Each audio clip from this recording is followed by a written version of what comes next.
Hello everyone. మీలో ఎప్పుడైనా ఎవరికైనా అమ్మయ్య చాలా పెద్ద గండ నుంచి కట్టెకారా బాబు అని అనిపించిందా? అలా గండ నుంచి కాపాడేది ఎవరో తెలుసా? అయితే ఈ శ్లోకాన్ని వినండి. నారసింహ వపు శ్రీమాన్ కేశవ పురుషోత్తమ. దీని మీనింగ్ ఏంటో తెలుసుకుందామా?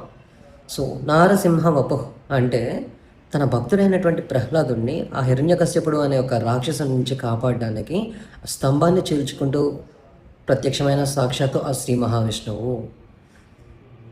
శ్రీమాన్, శ్రీమాన్ అంటే ఆ లక్ష్మీదేవిని ధరించినటువంటి వాడు అని అర్థం. కేశవ, కేసి అనే రాక్షసుని సంహరించిన ఆ శ్రీ మహావిష్ణువు. పురుషోత్తమ, పురుషులలో ఉత్తమమైనటువంటి వాడు. సో మనలో చాలామందికి చాలా ప్రాబ్లమ్స్ నుంచి మనకు తెలియకుండానే బయటపడుతూ ఉంటాం. దానికి రీజన్ ఏంటి అంటే ఆ శ్రీకృష్ణ అనే మనస్ఫూర్తిగా పిలిచే పిలిపే. ఎందుకంటే ఆ ప్రహ్లాదుడు పిలిచిన పిలుపుకి ఆ స్తంభాన్ని విరగ్గొట్టుకుని మరీ బయటకు వచ్చి ఆ శ్రీ మహావిష్ణువు కాపాడాడు ఆ ప్రహ్లాదుడిని. అదేవిధంగా ఆ ద్రౌపది కూడా శ్రీకృష్ణ అని మనస్ఫూర్తిగా తెలిసినందుకు కానీ తన వస్త్రాపహరణం నుంచి ఆ శ్రీకృష్ణుడు అంతులేనటువంటి వస్త్రాన్ని ఆమెకి ప్రసాదించి ఆ వస్త్రాపహరణం నుంచి కాపాడాడు.